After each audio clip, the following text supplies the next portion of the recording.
नमस्कार, India voice देख रहे हैं आप और मैं हूं आपके साथ सुचित्रा गुप्ता। वक्त हो चला है रिपोर्टर लाइव का, जहां पर दिन भर की तमाम बड़ी खबरें हमारे संवाददाता सीधा ग्राउंड जीरो से आप तक पहुंचाते हैं। रुक कर लेंगे आज की पहली बड़ी खबर का। खबर प्रयागराज से है, जहां छात्रों की मांग का सीएम योगी ने संज्ञान लिया। पिछले 4 दिनों से छात्र प्रदर्शन कर रहे थे। अब संज्ञान लेते हुए सीएम ने क्या कुछ फैसला लिया है, इसकी तमाम जानकारी दे रहे हैं हमारे सहयोगी शोएब रिजवी। आयोग के बाहर संगम नगरी प्रयागराज में 4 दिनों से डटे अभ्यर्थियों की आखिरकार आयोग ने एक डिमांड जरूर मान ली है। पीसीएस की जो परीक्षा है वो पुराने पैटर्न पे जो पुरानी प्रणाली है उस पर करने का ऐलान कर दिया।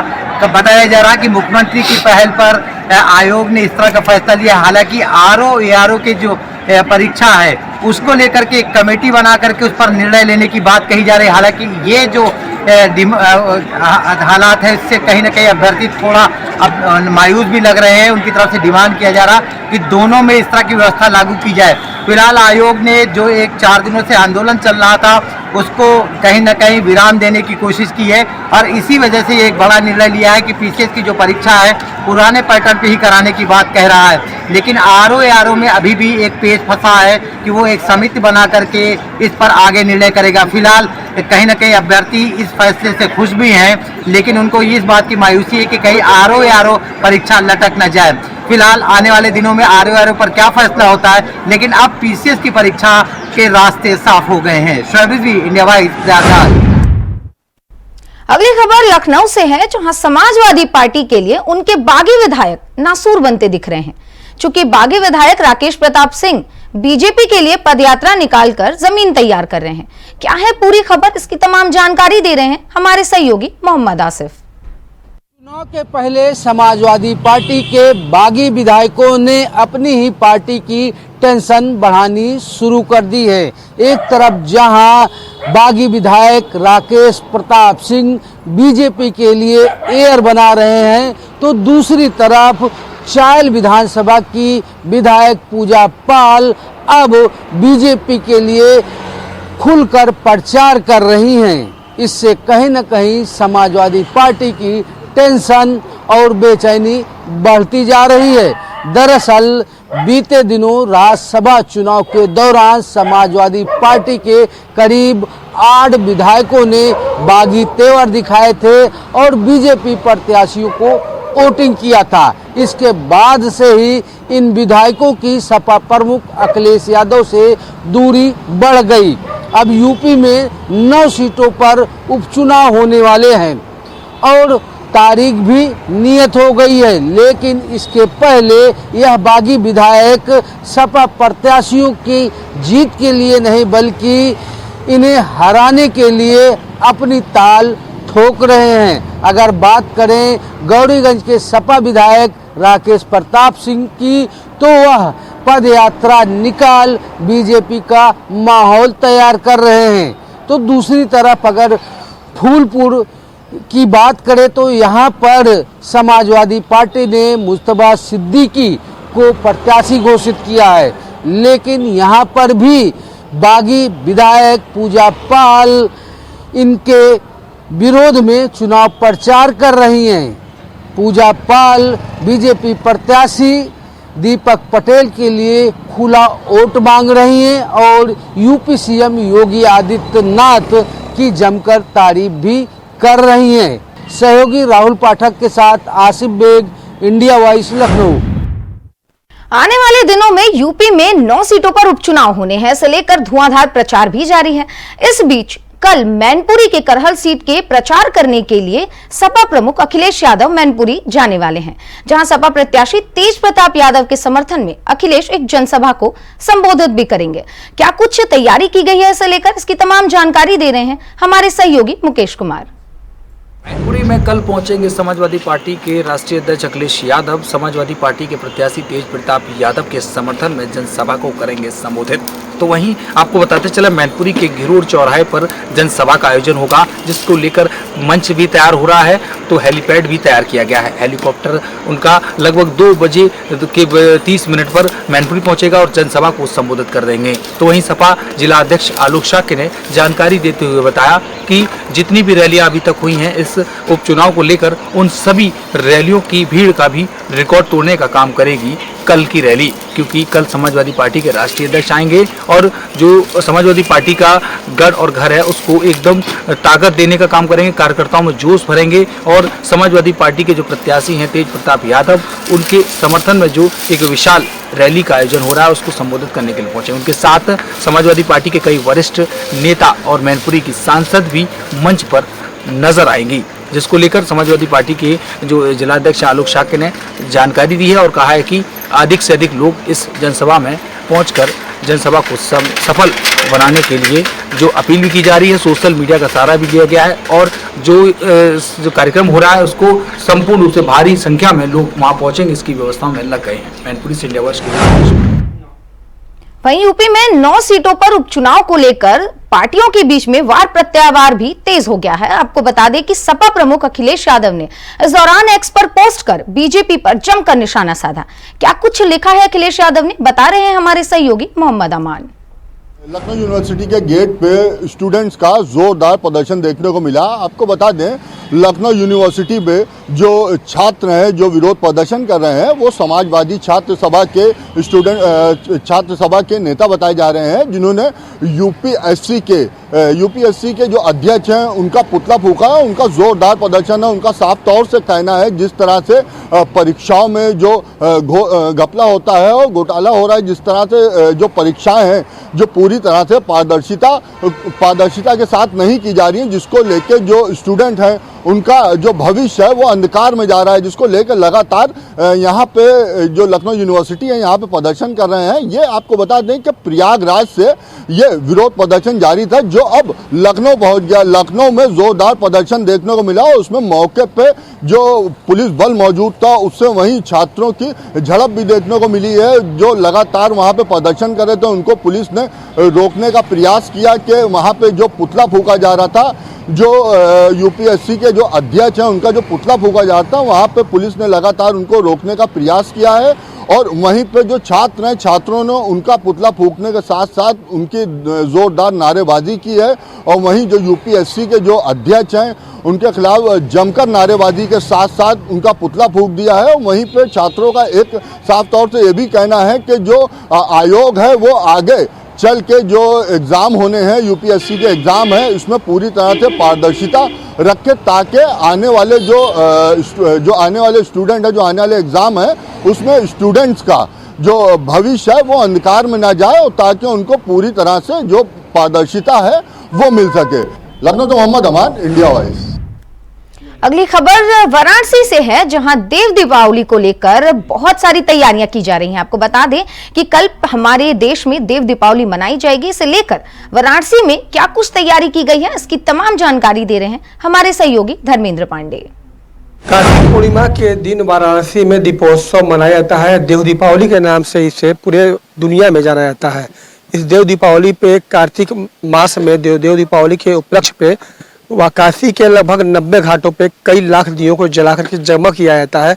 ऐसी पौराणिक मान्यता है कि त्रिपुरासुर को जो है भगवान शिव ने वध किया, जिसके बाद पूरे देव देवताओं ने काशी में घाटों पे उतरकर दिया जलाए और दीपावली मनाई, जिसको देव दीपावली के नाम से कालांतर से चला आ रहा है और आज जाना जाता है। पूरे इस दुनिया से इस देव दीपावली को देखने के लिए, इस अलौकिक छवि, मनोहारी छवि को देखने के लिए पूरे दुनिया से असंख्य लाखों करोड़ों की संख्या में काशी में लोग पहुंचते हैं और मनोहर दृश्य को देखने के लिए आतुर होते हैं।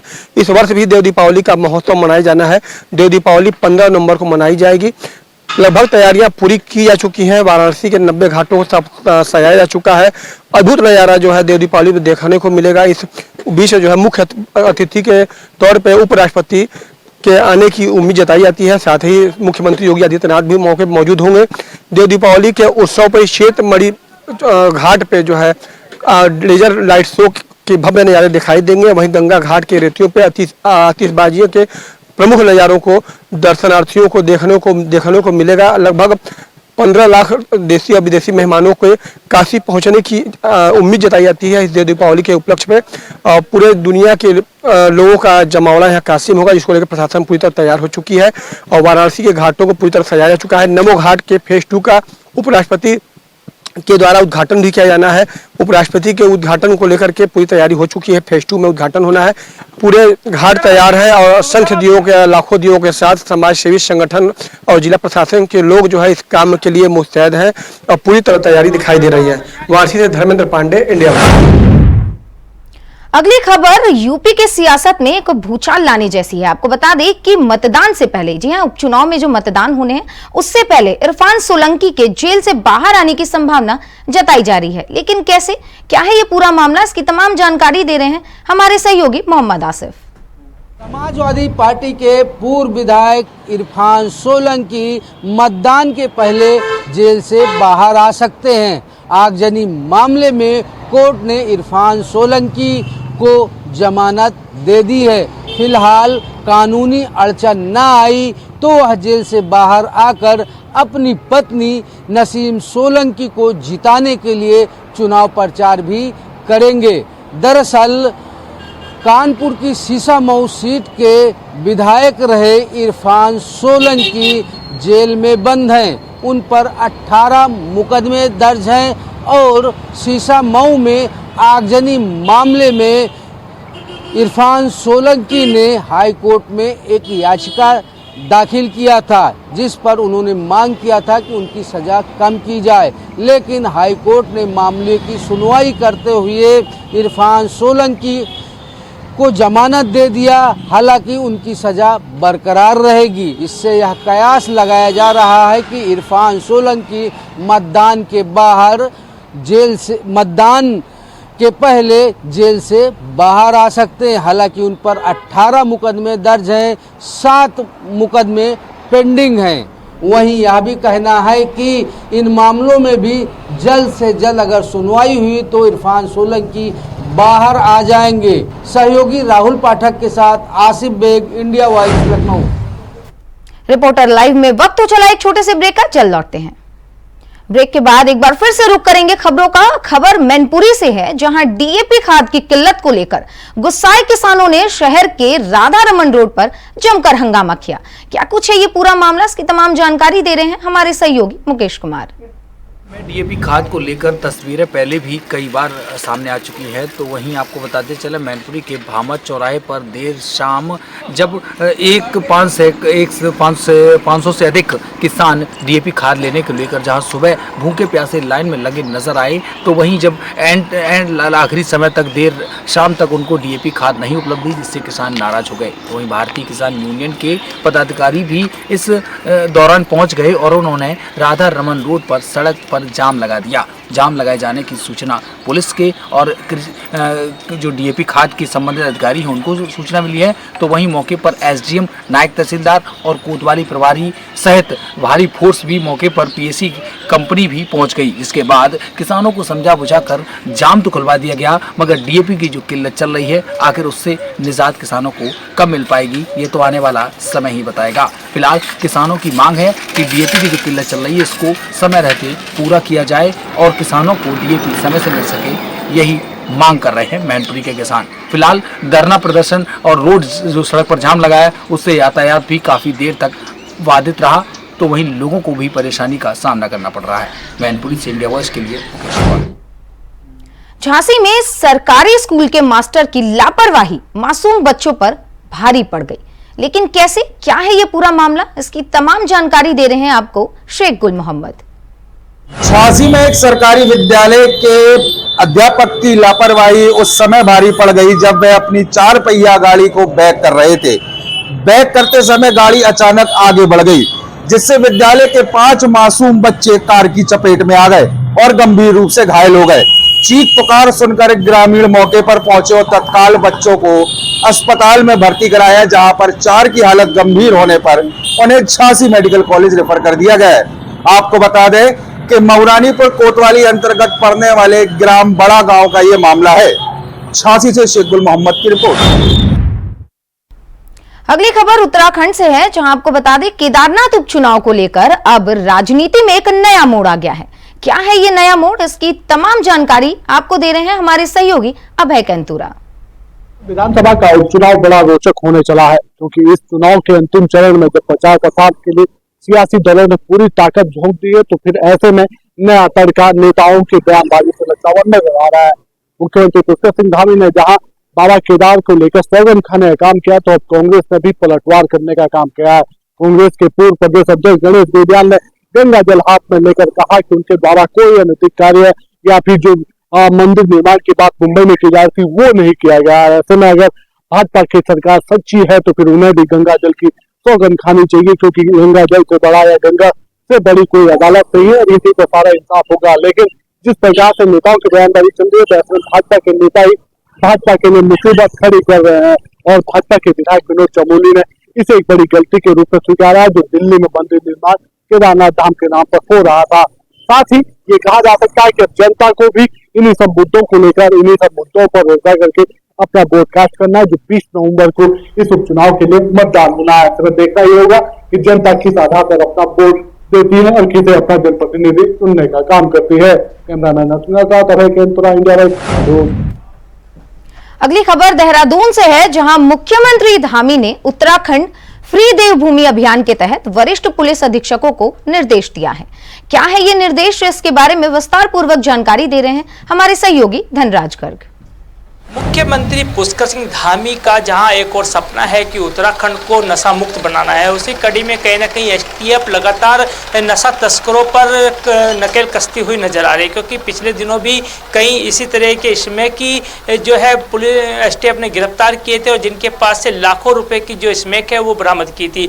वहीं आज उत्तराखंड एसटीएफ को एक बड़ी कामयाबी हाथ लगी है कि जहाँ पर लगभग 80 लाख रुपए की जो स्मैक है वो एक व्यक्ति से पकड़ी गई है और उस व्यक्ति को भी गिरफ्तार कर लिया गया है और जल्द ही उसको सलाखों के पीछे पहुंचा दिया जाएगा।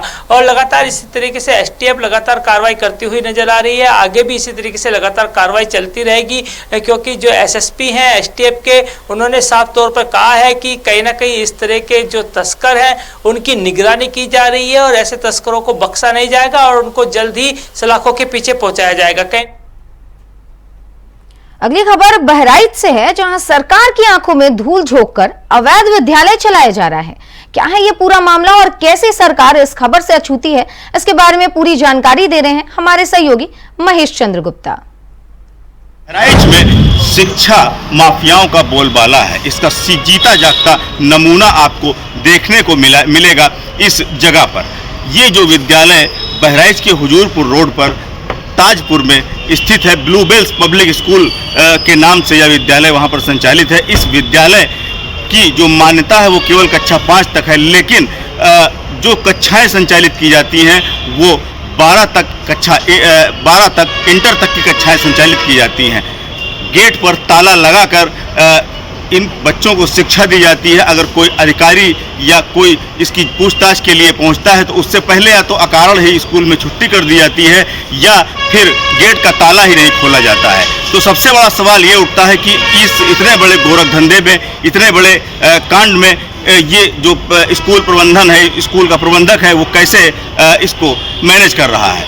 जी हाँ, बिल्कुल, इसको मैनेज करने के लिए विभागीय जो अधिकारी हैं उनकी भी संलिप्तता इसमें पाई गई है। जिला विद्यालय निरीक्षक ने एक पत्र में सीधे इस विद्यालय के ऊपर आरोप लगाते हुए इस पर कानूनी कार्यवाही की मांग भी की है।